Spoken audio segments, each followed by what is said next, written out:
नमस्कार, सत श्री अकाल, आदाब। कैसे हैं आप? बिल्कुल होंगे बिंदास, मस्त और खुश। मैं आरजे राघव एक बार फिर हाजिर हूं लेकर के programme guest of the day, जिसमें हम मुलाकात करते हैं अपने ही अंचल के किसी खास मेहमान से। और आज हमारे साथ स्टूडियो में मौजूद हैं राकेश चंद्रा जी। आप संगीतकार हैं, गायक हैं, ऑडियो मिक्सिंग का काम करते हैं। आज के प्रोग्राम में हम आपसे जानेंगे ऑडियो मिक्सिंग के बारे में, गीत के बारे में, संगीत के बारे में और आपके बारे में भी बहुत कुछ। तो श्रोताओं, करते हैं प्रोग्राम की शुरुआत और स्वागत करते हैं आज के हमारे गेस्ट राकेश चंद्रा जी का। चंद्रा जी, आपका बहुत बहुत स्वागत है रेडियो धूम 89.6 के programme guest of the day में। धन्यवाद। चंद्रा जी, जैसा कि हम जानते हैं आप संगीतकार हैं, गीत गाते भी हैं और कीबोर्ड वगैरह आप बजाते भी हैं। जी जी। तो हम जानेंगे संगीत के विषय में आपसे बहुत कुछ। पहले जानना चाहते हैं आपके बारे में, शुरुआती आपके जीवन के बारे में, और कैसे ख्याल आया कि मुझे म्यूजिक के क्षेत्र में जाना है। जी, सबसे पहले तो जो हमें सुन रहे हैं रेडियो धूम पर, उनको मैं बहुत बहुत धन्यवाद देता हूं, और आपको भी धन्यवाद देता हूं कि जो हमारे ग्रामीण क्षेत्र से जैसे मैं आता हूं और आप लोगों ने हमें यहाँ बुला करके इतना बड़ा मंच दिए हैं। और रही बात संगीत का, तो संगीत मुझे बचपन से ही शौक था। पहले हम लोग रेडियो से ही शुरू हुआ। जब हम लोग का बचपना था, 88 मेरा बर्थडे है, तो उस समय रेडियो का ही जमाना था जी। रेडियो ही चलता था उस समय। रेडियो पे पुराने पुराने गीत मुकेश जी के, किशोर जी के, रफ़ी जी के, ये सब सुनने को मिलता था। तो रेडियो पे सुनते थे। धीरे धीरे टीवी आया तो वीडियो भी हम लोग को देखने को मिला। तो एक अलग सा क्रेज था उस समय ऑडियो और वीडियो का। अब भी है, लेकिन अब तो डिजिटल हो गया है पूरा। बिल्कुल बिल्कुल, सभी के हाथों में पहुंच गया है अब। तो उसी समय से हमें दिमाग में ख्याल आया कि भाई सब तो कोई इंजीनियर बनते हैं, डॉक्टर बनते हैं, पढ़ाई करके कुछ ना कुछ बनना ही है। तो इस फील्ड को बहुत ही कम लोग ध्यान देते थे कि हम इसमें भी जाएं और कुछ करें।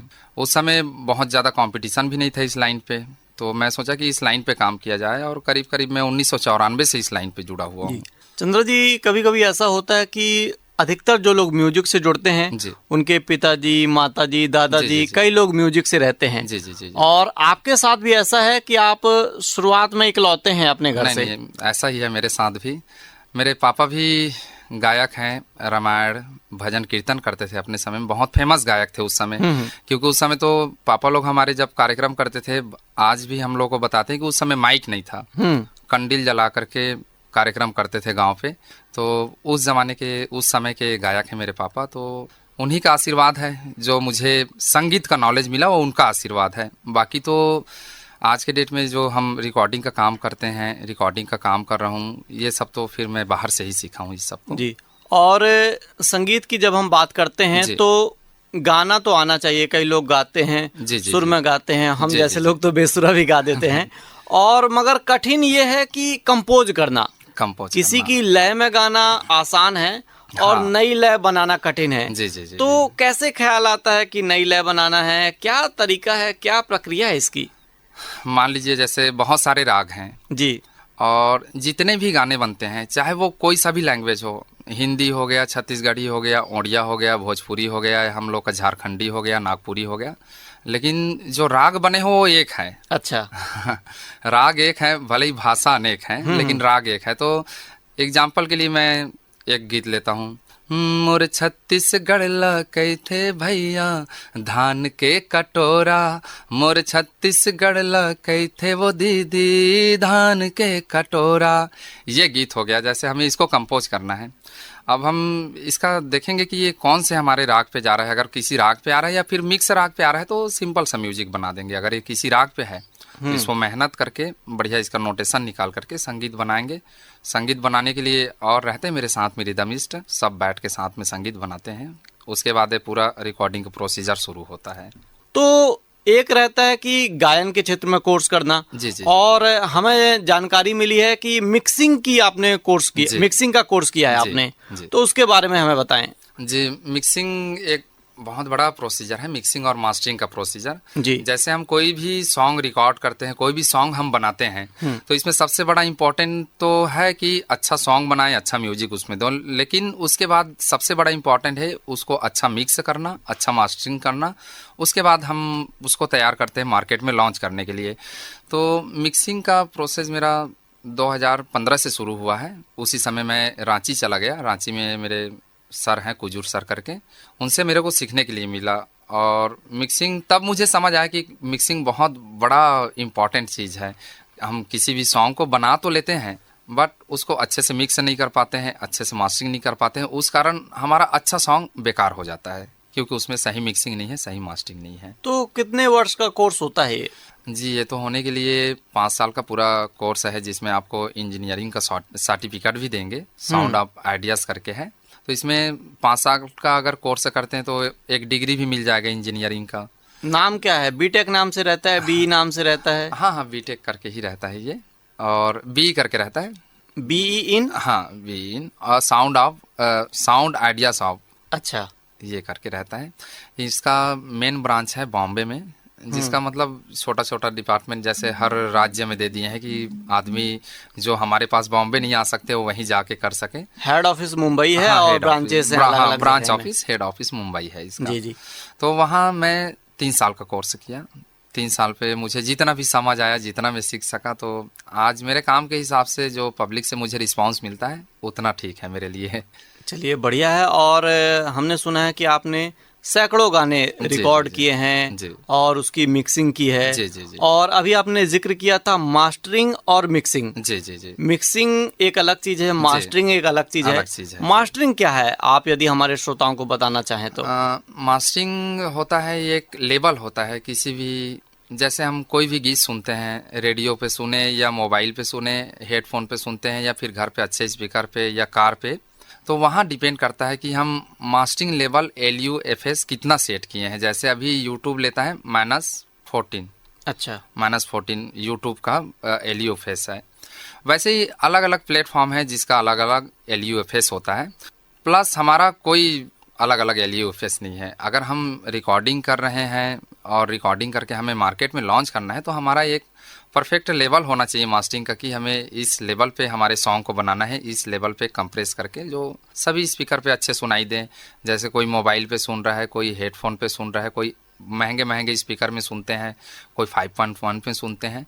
बट ये नहीं होता कि हम एक गाने को अच्छे स्पीकर में सुनेंगे तो खराब गाना भी अच्छा बजेगा क्योंकि वो स्पीकर अच्छा है। अच्छा।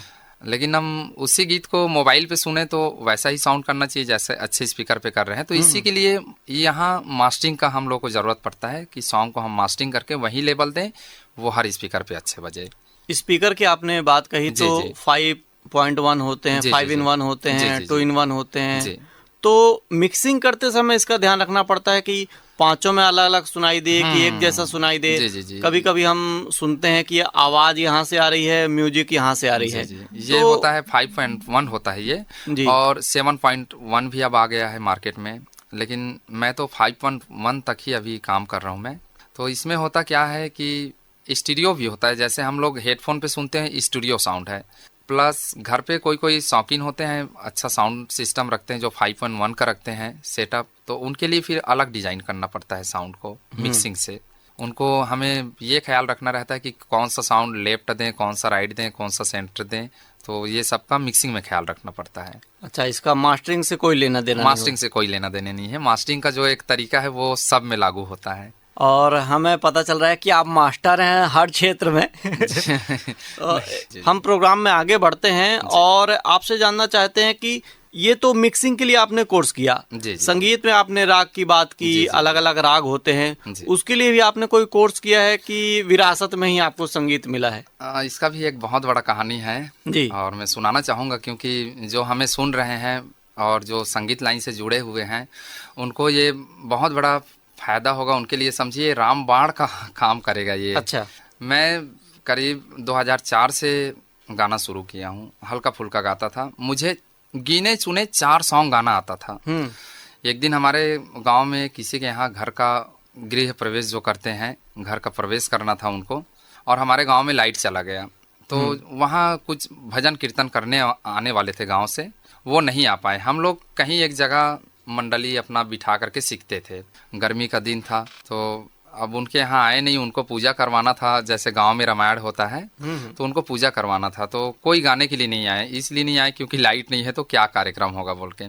तो वो घर वाले हमारे पास आए और बोले बेटा ऐसा ऐसा बात है, कम से कम 2-4 गीत आप लोग गा दीजिएगा। तो हम लोग बोले अंकल हम लोग को तो सिर्फ 4 गीत आते हैं और 4 गीत हम लोग क्या गाएंगे, बोले भी अधूरा गाते हैं हम लोग। तो अरे बोले बेटा 4 गीत बहुत है, बोले 4 गीत में रामायण का थोड़ा पूजा पाठ हो जाएगा, आप लोग चलो। और हम लोग का समझिए जर्नी वहीं से शुरू हुआ और 4 गीत गा करके आज यहाँ मार्केट में आया हूँ। मैं तो अभी तक मैं गिनूँ तो रिकॉर्डिंग में ही करीब करीब 12,000 सॉन्ग गा चुका हूँ। अरे वाह, क्या रिकॉर्डिंग बात। में जो चुनाव का 3 समय का चुनाव के लिए मैं गाना गाया हूँ। 15 साल से चुनाव के लिए गाना गाया हूँ, तो सभी गाना को मिलाऊं तो करीब करीब 12,000 रिकॉर्डिंग में मैं गा चुका हूँ। और रामायण से हम लोग शुरू किए थे तो रामायण तो उसका कोई गिनती ही नहीं है, बहुत सारा कार्यक्रम रामायण का हो गया। और आज संगीत का जो देन है वो रामायण को एक सबसे बड़ा मैं माध्यम मानता हूँ, क्योंकि वहाँ अनेक प्रकार के गायक गायिका बजाने वाले संगीतकार बड़े दूर दूर से आते हैं, राज्य स्तर से आते हैं, दूसरे राज्य से भी आते हैं। तो रामायण गाने में फ़ायदा मुझे ये मिला कि मैं तो गाने जाता था, मुझे पब्लिक सुनते थे, प्लस जो बाहर के गायक आए हैं, बाहर के संगीतकार आए हैं, उन्हें सुनने के लिए मुझे मिलता था। अरे वाह। तो कई प्रकार का, कोई अलग राग में गा रहा है, कोई और अलग राग में, कोई अलग स्टाइल में गा रहा है, तो मैं सभी जो अच्छा कर रहे हैं भाई उसको सब फॉलो करते हैं। तो मैं वही काम किया उस समय से और आज उसका नतीजा है जो मैं इस संगीत के लाइन पे आज इतना काम कर रहा हूँ। बहुत बढ़िया बात कही आपने। और आप कई सारे इंस्ट्रूमेंट बजाते भी जी, हैं, जी, जी। तो कौन कौन से इंस्ट्रूमेंट आप बजा लेते हैं? जी, जैसे इंस्ट्रूमेंट में जैसे आज हमारे स्टूडियो में रिकॉर्डिंग के लिए आते हैं तो पहले हम लोग को बहुत दिक्कत होता था कि कीबोर्ड वाले बुलाओ, पैड वाले बुलाओ और संगीतकारों को बुलाना पड़ता था, बहुत समय लगता था इसमें रिकॉर्डिंग में। प्लस अभी डिजिटल समय हो गया है, सब चीज़ डिजिटल हम लोग को मिल जाता है, तो कीबोर्ड में मैं सभी चीज़ को अरेंज कर देता हूँ, जैसे फ्लूट हो गया, गिटार हो गया, स्ट्रिंग हो गया और पियानो हो गया, बहुत सारे इंस्ट्रूमेंट जो हमें ज़रूरत है वो हम अरेंज कर सकते हैं कीबोर्ड से। और बाकी पैड का भी काम, जो पैड सेक्शन होता है उसका भी काम मैं ही कर लेता हूँ सॉफ्टवेयर से। तो इससे बहुत हम लोग का समय का बचत भी हो जाता है। बस हमें तबला और ढोलक और ढोल के लिए बुलाना पड़ता है बाहर से। तो ढोल वगैरह आप बजाते हैं कि नहीं बजाते हैं? नहीं, बजाते नहीं है। प्लस जो हम संगीत के तैयार करते हैं कि हमारे गाने का संगीत ऐसा होना चाहिए, ऐसे बजना है, वो हम लोग तैयार करते हैं, पैटर्न हम लोग तैयार करते हैं, बस बजाने वाले दूसरे रहते हैं। ये कीबोर्ड बजाने का जो तरीका है ये हारमोनियम से मिलता जुलता है कि क्या रहता है इसका? ये हारमोनियम से ही सब चीज़ शुरू हुआ है, संगीत लाइन भी हारमोनियम से ही शुरू हुआ है। मैं भी पहले हारमोनियम से ही गाना बजाना करता था और अभी तो अब डिजिटल समय है, कीबोर्ड अब सबके हाथ में आ गया है, तो कीबोर्ड इतना है कि एक ही इंस्ट्रूमेंट में सारे चीज़ मिल जाते हैं आपको। हारमोनियम उसी में मिल जाएंगे, फ्लूट उसी में मिल जाएंगे, शहनाई भी उसी में मिल जाएगा, बैंजो, आपका मैंडोलिन, गिटार, संतूर, सितार, बहुत सारे इंस्ट्रूमेंट हैं जो एक कीबोर्ड में मिल जाते हैं। एक प्रोफेशनल अरेंजर रहता है तो उसमें आपको पूरे साउंड मिल जाएंगे। तो हमें ये नहीं रहता कि फ्लूट वाले को बुलाओ, उसको बुलाओ, हम एक ही चीज़ से पूरा अरेंज कर देते हैं गाने को। उसमें सारे फंक्शंस होते हैं, पूरा फंक्शन रहते हैं पूरे। चंद्रा जी, इस प्रोग्राम के बाद हम आगे बढ़ते हैं। साथियों, यदि अभी आपने रेडियो धूम ट्यून किया है तो हम आपको बता दें, अभी आप सुन रहे हैं programme guest of the day और आज हमारे साथ स्टूडियो में मौजूद हैं राकेश चंद्रा जी। आप संगीतकार हैं, गायक हैं और आप म्यूजिक भी कंपोज करते हैं, उसकी मिक्सिंग करते हैं। जब हम म्यूजिक की बात करते हैं तो ये समुद्र है, हाँ, इसमें बहुत सारे इंस्ट्रूमेंट भी हो जाते हैं और इसको सीखना कहते हैं जीवन पर्यंत है। आप हमेशा सीखते रहिए, सीखते रहिए, सीखते रहिए। तो कभी कभी ऐसा होता है कि हम सीखते रहते हैं, एक क्षण आता है ऐसा कि हमें पता चलता है कि हाँ थोड़ा सा हम कनेक्ट हुए हैं, हम सीख गए हैं। तो कब आपको ऐसे पता चला कि आप कंपोज भी कर सकते हैं? क्योंकि गीत कब गा सकते हैं? आपने कहा कि 4 गाने आपने गाए और लगा गा सकते हैं, विरासत में आपको संगीत मिला है। तो कंपोज करने की शैली ये भी गॉड गिफ्टेड होती है, हर किसी को मिलती नहीं है। गाना सीख सकते हैं मगर कंपोज करना सीख नहीं पाते हैं लोग। तो कैसे पता चला आपको? शुरू में हम ही लोग अपना गीत लेकर के जाते थे स्टूडियो में। तो हमारे छत्तीसगढ़ में तो उस समय बहुत ही कम स्टूडियो थे, जो भी थे रायगढ़ में तो हमारे गिने चुने 1-2 स्टूडियो थे। तो यहाँ जैसा भी काम होता था अच्छा होता था। फिर रायपुर में था तो रायपुर भी जाते थे तो वहाँ देखते थे अच्छे बड़े बड़े कंपोजर को कि भाई ये कैसे कंपोज करते हैं, जो हमारा ही गीत हम ले करके गए हैं इसको कैसे कंपोज करते हैं, उसमें संगीत कैसे डालते हैं अपना। उसके बाद बाहर जाने का मौका मिला रिकॉर्डिंग के माध्यम से, तो बाहर भी बड़े बड़े म्यूजिक डायरेक्टर हो गए, तो उनको देखने के लिए हम लोग को सौभाग्य प्राप्त हुआ कि भाई ऐसा सॉन्ग बनता है, ये होता है। तो उनसे नॉलेज मिला। धीरे धीरे हम लोग अपने ही सॉन्ग को कंपोज करते थे कि इसमें ऐसा संगीत होना चाहिए, ऐसा म्यूजिक होना चाहिए, हम ये करते हैं। फिर उसी को हम लोग रिकॉर्ड करके भी देखें तो पब्लिक का जो रिस्पांस मिलना चाहिए अच्छा मिला। तो लगा कि भाई हम भी कंपोज कर सकते हैं अपने गीतों को, या किसी के भी गीत हैं उसको संगीत दे सकते हैं, अच्छा कंपोज कर सकते हैं। पहले जैसे आज के डेट में तो अब खुद का स्टूडियो है, तो शुरू शुरू में आते थे मेरे पास भी कंपोजर, वो कंपोज करते थे। मगर कंपोजर से ज़्यादा पसंद जो हमारे रिकॉर्डिंग के लिए आते थे कस्टमर हमारे पास, वो मेरे कंपोजिंग को पसंद करते थे कि मैं कुछ संगीत बता दिया कि नहीं यहाँ पे ला ला ला रे ला ला ला ना रे ना ना ना ना ना। अब कंपोज हो रहा है तो म्यूजिक ऐसे ही कंपोज होता है, जैसे कीबोर्ड नहीं है तो हम मुंह से गुनगुना देंगे वहाँ, तो ऐसे गुनगुना दिए तो कस्टमर को पसंद आ गया, हाँ भैया आप तो बहुत अच्छा बना दिए, ये ठीक लग रहा है। तो फिर लगा कि भाई अब जो है कंपोजिंग का काम हमें ही करना चाहिए, और अगर अच्छा रिस्पांस मिल रहा है तो हम ही करते हैं बोल के। तो आज के डेट में करीब करीब मेरा कंपोजिंग किया हुआ वहीं 1000 से 1200 सॉन्ग मार्केट में चल रहे हैं। चलिए बहुत कुछ बढ़िया बात है। मिलियन में भी चल रहे हैं और कुछ 5 लाख 6 लाख ऐसे धीरे धीरे बढ़ रहे हैं आगे। चलिए आप निरंतर यूं ही तरक्की करते रहें। जी। और हम जानना चाहते हैं आपसे, अधिकतर हम जब भी कोई गीत सुनते हैं मूवीज में या रेडियो में, हम जो भी गीत प्रसारित करते हैं, जी जी हम कहते हैं कि आवाज इनकी है, हाँ हाँ संगीतबद्ध इन्होंने किया है, जी जी जी और लिखा इन्होंने है, जी जी जी और आपके अंदर ये तीनों गुण हैं। जी। तो 2 गुण की आपने तो बात कही कि आप कंपोज करते हैं, गाते हैं, जी। क्या आप लिखते भी हैं? मेरा शुरुआती दौर तो लिखने से ही शुरू हुआ था। अच्छा। और कुछ गीत मैं ही अपना लिख करके गाया भी हूँ और कुछ मार्केट में दिया भी हूँ, जो अभी यूट्यूब के माध्यम से चल भी रहे हैं गीत। और गीत लिखना एक कवि का काम होता है। तो अब हम लोग का छत्तीसगढ़ी लैंग्वेज ऐसा है कि बड़े कवि तो इसमें हाथ नहीं लगा सकते। जैसे हिंदी के बड़े बड़े कवि हैं, बड़े बड़े लेखक हैं, बहुत अच्छे अच्छे गीत लिखते हैं। और छत्तीसगढ़ी में भी हैं, बहुत अच्छे अच्छे राइटर हैं, बहुत अच्छे अच्छे गीत लिखे हैं। और लिखने का प्रेरणा हमारे नेतराम राठिया सर हैं, एक ग्राम सिंघनपुर से। बचपन से हम उनको सुनते आ रहे हैं, देखते आ रहे हैं लिखते हुए, तो उन्हीं से हमें भी लगा कि कुछ लिखना चाहिए।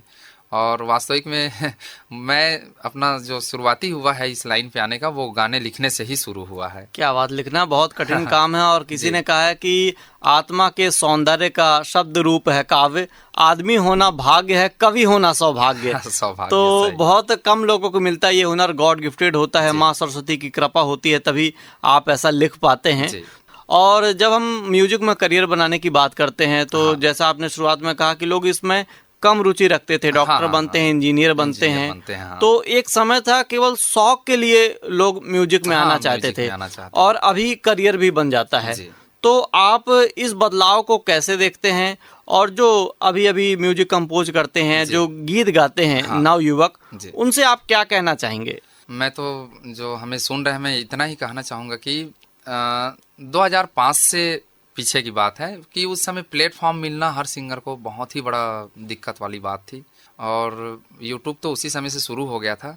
प्लस अभी के दौर में तो हर सिंगर के पास एक अपना प्लेटफॉर्म है, यूट्यूब के माध्यम से। सोशल मीडिया है यूट्यूब इसलिए मैं बार बार नाम ले रहा हूँ क्योंकि वो हम लोग का सबसे बड़ा एक प्लेटफॉर्म है सिंगर लोगों के लिए। बाकी सोशल मीडिया सबसे बड़ा प्लेटफॉर्म है। सोशल मीडिया के बहुत सारे साइट हैं जिस पे आज गीत संगीत चल रहे हैं। तो मैं तो हमारे उस समय में गाना तो हम लोग बना लिए, लेकिन इसको निकालना कैसे है। उस समय सीडी कैसेट का ज़माना चलता था, ऑडियो टेप का ज़माना चलता था। मैं वो समय से मैं अपना गाने बजाने का कर रहा हूँ, जिस समय ऑडियो टेप चलता था। उस समय गाना तो हम बना भी लिए, रिकॉर्ड कर लिए, निकालना कैसे है, यहाँ हम लोग फंस जाते थे। पता चला हम रिकॉर्डिंग में 40,000 रुपये खर्चा किए हैं और उसको निकालने के लिए फिर हमें 1 लाख रुपये खर्चा करना पड़ रहा है। तो सब तो एक तो बहुत मेहनत करके स्ट्रगल करके रिकॉर्ड करवाए रहते हैं, बहुत दिक्कत पैसे वैसे की मिलजुल के करवाते थे, तो लॉन्च करवाना बहुत दिक्कत हो जाता था उस समय।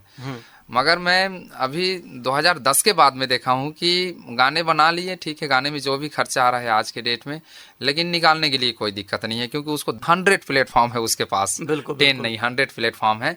तो मैं यही कहना चाहूँगा कि अभी जितने भी सिंगर बन रहे हैं, बहुत अच्छे सिंगर भी बन रहे हैं और कुछ बेकार भी सिंगर हैं जो कि अपने आप में सोचते हैं कि हम अच्छा कर रहे हैं, ठीक है, वो अपने आप में लगता है, लेकिन वो जब हमारे पास आते हैं स्टूडियो, वहाँ हम लोगों को पता चलता है कि कौन अच्छा गा रहा है, कौन अच्छा नहीं गा रहा है। क्योंकि मैं तो गलत बोल सकता हूँ, लेकिन हमारा जो सॉफ्टवेयर बना हुआ है, जो सिस्टम है, वो गलत को गलत और सही को सही वो निकाल ही देता है। बिल्कुल। तो सभी सिंगर को यही कहना चाहूँगा कि अच्छा मेहनत करें।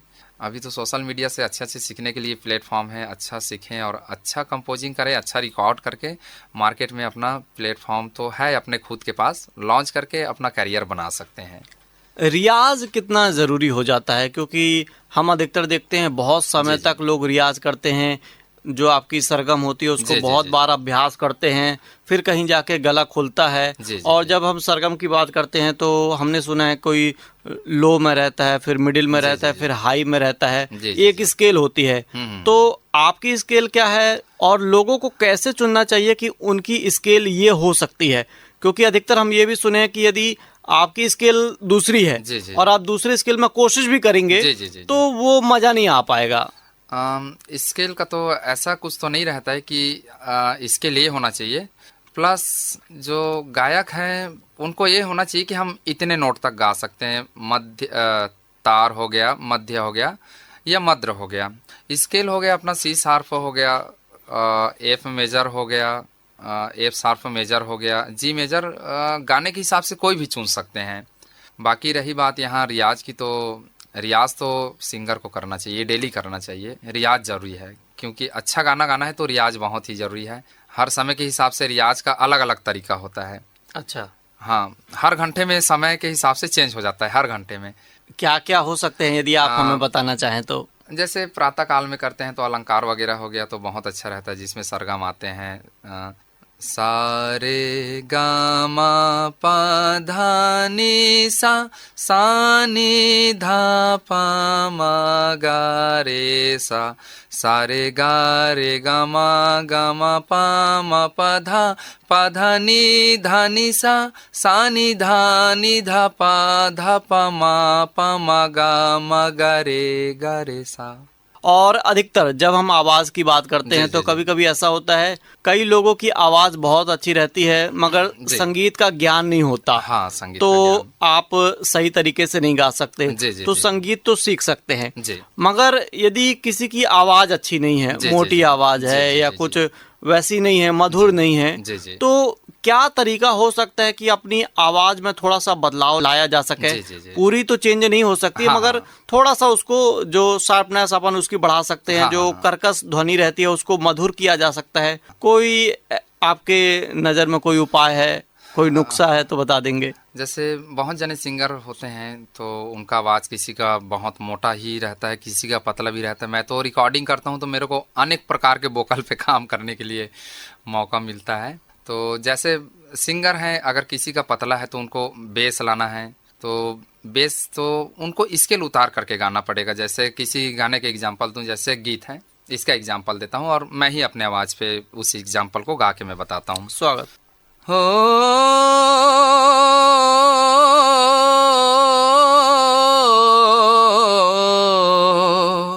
हम परे था धरती वस दी हो, एते हर रुत हस दी हो।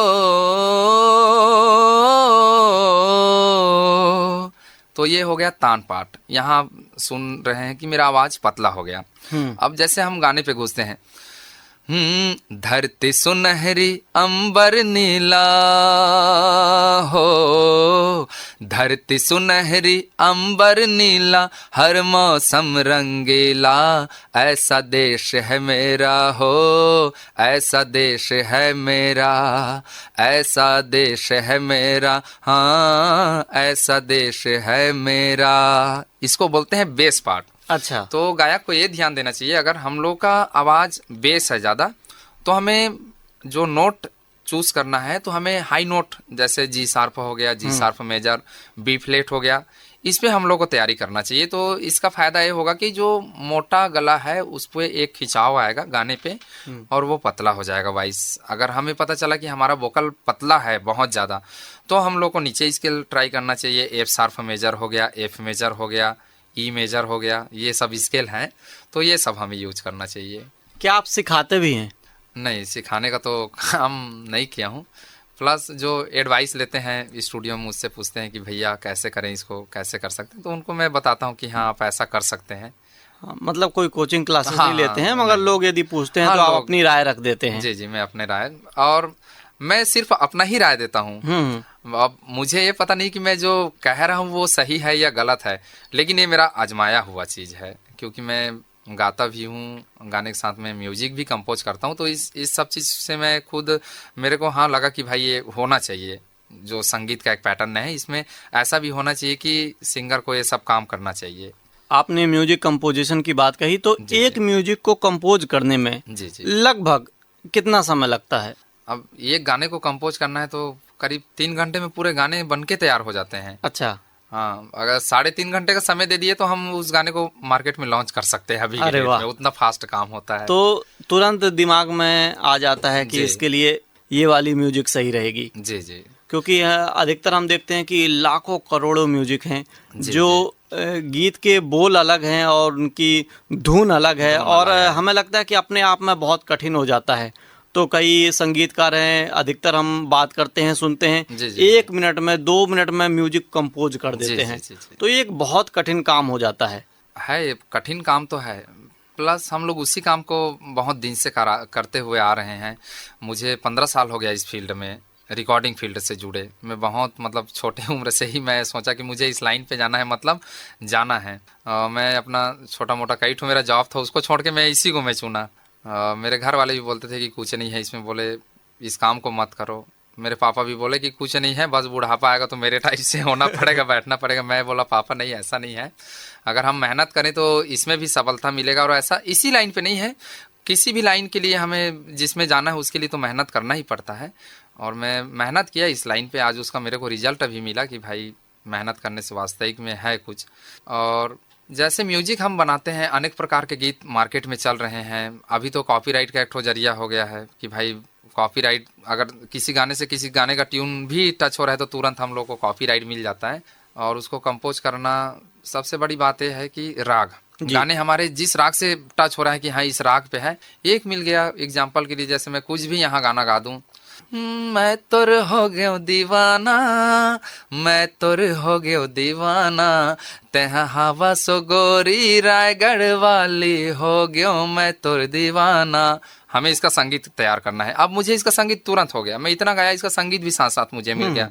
ता ता ता ता तारे ता ता ता ता ता ता ता ता तारे ता ता ता तरररा तरररा ता ता ता ता टाड़ा टंग टा टा टा टंग टा टा टा टंग टा टा टा टंग टा टा टंग टा टा टा टंग टा टा टा तरररा ता। क्या बात, म्यूजिक बहुत तैयार। बढ़िया बात। आप बता भी बहुत बढ़िया तरीके से रहे हैं, और आपको देख के श्रोता, आप तो देख नहीं पा रहे हैं, हम देख पा रहे हैं चंद्रा जी को। ऐसा लग रहा है कि आप कीबोर्ड भी बजा रहे हैं, बीच में गिटार वाली आप पोजीशन में भी आ गए हैं। हाँ जी, ये एक्चुअली क्या होता है, जितना भी जैसे मेरा तरीका है कंपोज करने का, सबका यही तरीका होता है। मैं तो रफ़ी साहब का भी मैं कंपोजिंग देखा हूँ यूट्यूब के माध्यम से। मैं रिसर्च करता हूँ कि भाई पुराने ज़माने में रिकॉर्डिंग कैसे होता था, क्या सिस्टम था उस समय रिकॉर्डिंग करने का, जिसको हम आज भी सुनते हैं। ये 2023 में आए हैं, हम उसी समय का रिकॉर्डिंग 1944 1945 का रिकॉर्डिंग में सुना हुआ हूँ। अच्छा। रफ़ी साहब का। तो उस समय का फिर मैं उसको एक रिसर्च करना चाहता था कि भाई उस समय रिकॉर्डिंग होता कैसे था। आज तो हमारे हाथ में कंप्यूटर है, बहुत सारा हम लोग को सुविधा मिल गया, उसके बावजूद हम उनके जैसा काम भी नहीं कर पा रहे हैं। आपसे बात करते करते समय कब निकल गया हमें पता ही नहीं चला। जी। और जाते जाते एक प्रश्न हम आपसे जानना चाहते हैं, पूछना चाहते हैं। कैरोके, जी जी, जिसमें लोग गाते हैं, जी जी जी, और म्यूजिक कंपोज जो आप करते हैं, जी जी, तो कैरोके कितना फायदेमंद है, या फिर कभी कभी ऐसा हो सकता है जितनी सुविधा रहती है उतनी नुकसानदायी भी हो जाती है। तो आप कैरोके को कैसे देखते हैं? कैरोके तो बहुत अच्छा चीज़ है। मार्केट में जब से आया है, सिंगर लोगों को बहुत ही बड़ा इसका लाभ मिला है। इसका गलत यूज़ तो हुआ नहीं है, ना कर भी नहीं पाएंगे, क्योंकि जो संगीत तैयार हो चुका है और जो इसके प्रोवाइडर हैं वो बहुत बड़ा, जैसे हमारे संगीत प्रेमी हैं उनके लिए गिफ्ट दिए हैं, समझिए। बहुत बड़ा गिफ्ट है, क्योंकि मैं भी बहुत सारे करायकों में सिंगिंग किया हूँ। पहले हम लोग इवेंट्स भी करते थे, इसी में कराइको में गाते थे, इससे पैसे भी कमाए हैं हम लोग। आज लोग कमा भी रहे हैं इससे पैसे बहुत सारे। और प्राय सभी सिंगर का अब तो ये है कि हमारे जो छत्तीसगढ़ी गीत है इनका भी कराइको मार्केट में आ गया है। इससे भी लोग जो नौसिखिए हैं, जो सीखना चाहते हैं, वो सब गा के सीख भी रहे हैं, इवेंट्स भी कर रहे हैं, पैसे भी कमा रहे हैं। तो मैं ये चाहूँगा कि जैसे आज हम लोग कोई भी गीत प्रोड्यूस करते हैं तो पब्लिक से हमें अपेक्षा रहता है कि भाई हमारे गीत को सुने, अच्छा लाइक करे, शेयर करे, हमारे चैनल को भी सब्सक्राइब करे, ये अपेक्षा रहता है पब्लिक से, हमें ये अपेक्षा रहता है। प्लस जो कलाकार रहते हैं उनको ये अपेक्षा रहता है कि कोई अच्छा हिट सॉन्ग हुआ तो काश इसका म्यूजिक हमें मिल जाए, कराइको इसका मिल जाए हमें, तो इस सॉन्ग को हम भी अपने आवाज़ में गा करके देखें और इसी लेवल का हम भी सिंगर बने। तो सिंगरों का ये रहता है मन में कि हम ऐसा मिल जाए तो हो जाए। तो आज के डेट में मैं जितने भी म्यूजिक इंडस्ट्रीज हैं उनको बहुत बहुत धन्यवाद देना चाहूँगा कि अपना कंपनी का कराइको मार्केट में लॉन्च किए हैं, फ्री में पब्लिक को दे रहे हैं, पब्लिश कर रहे हैं और उसका फ़ायदा हम सभी सिंगर उठा रहे हैं। चलिए, बहुत बढ़िया बात कही आपने। और कैरोके से कोई नुकसान तो नहीं है? नुकसान का मतलब हम ये आपसे जानना चाह रहे थे कि खुद की क्रिएटिविटी खत्म हो जाती है क्या? नहीं, ऐसा कुछ नहीं है। ऐसा कुछ इसमें तो एक म्यूजिक डायरेक्टर का और आगे नाम होगा भाई, जो तो हमें सुन रहे हैं, सिर्फ सुन रहे हैं कि हम जो बना के दे दिए हैं इसको सुन रहे हैं। प्लस किसी सिंगर का ऐसा मन हुआ कि हम इसको गाएं मतलब बहुत बड़ी बात है हमारे उस गीत के लिए कि लोग इसको अब सुन रहे थे, अब इसको गाने के लिए इसका डिमांड कर रहे हैं, गाना चाहते हैं। और इसका हम अगर कराइको मार्केट में दे देते हैं तो उससे एक सिंगर को नहीं, यानी कि उस सिंगर को लाभ मिलेगा। चलिए, बहुत बढ़िया बात बताई आपने। जाते जाते रेडियो धूम के श्रोताओं को आप क्या कहना चाहेंगे, क्या संदेश देना चाहेंगे? जी, मैं रेडियो धूम के सभी श्रोता भाइयों बहनों को यही संदेश देना चाहूँगा कि आज जो हमारा रेडियो का स्तर है बहुत मार्केट में नीचे होते जा रहा है। तो सबसे पहले तो मैं ये कहूँगा कि इसको आप बढ़ाइए। आजकल इसके भी ऐप आ गए हैं और ये भी सोशल मीडिया पे मिल रहे हैं, तो इसका भी थोड़ा एक क्रेज होना चाहिए। जो क्रेज हम लोग को 1990 के दौर में देखने के लिए मिलता था रेडियो का, वहीं फिर शुरू हो जाए तो वो हम सभी संगीतकारों, सिंगरों के लिए एवं अन्य जितने भी जो इनका लाभ उठाते हैं उनके लिए बहुत फ़ायदा हो जाएगा। और हमारे लिए तो सबसे बड़ी बात ये रहेगी कि जो एक दौर से सबसे पहले तो रेडियो से ही शुरू हुआ है, मतलब तो उस समय ऐसा होता था। और हमारे लिए आकाशवाणी तो ये है कि भाई आज मैं भी बहुत धन्य हो गया कि जिस रेडियो को सुनते हुए आज मेरे को भी आपके चैनल रेडियो धूम में आने के लिए मौका मिला। पहली बार मैं किसी रेडियो स्टेशन पे आया हूँ तो मुझे अच्छा फील हुआ। और पब्लिक भाइयों से यही कहूँगा कि जो रेडियो का स्तर है इसको आप लोग थोड़ा आगे बढ़ाइए। जैसे हम लोग मोबाइल भी चलाते हैं, एंड्रॉइड मोबाइल, इस पे भी रेडियो चलता है, तो कुछ समय ऐसा निकालें कि हमारा भी कार्यक्रम रेडियो के माध्यम से सुने। चलिए, बहुत बहुत धन्यवाद आपका। तो साथियों, ये था आज का programme guest of the day, जिसमें आज हमारे साथ स्टूडियो में मौजूद थे राकेश चंद्रा। आज हमने आपसे जाना संगीत के विषय में, सुने आपकी पसंद के गाने और सुने आपके गाए हुए गाने भी। तो साथियों, आज के प्रोग्राम में बस इतना ही। अब मुझे यानी अपने दोस्त आरजे राघव को दीजिए अनुमति।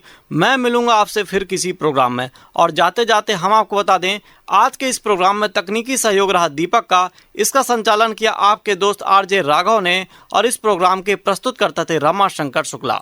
तो आप कहीं जाइएगा नहीं, सुनते रहिए रेडियो धूम 89.6, क्योंकि आपके मनोरंजन की जिम्मेदारी अब है हमारी। नमस्कार।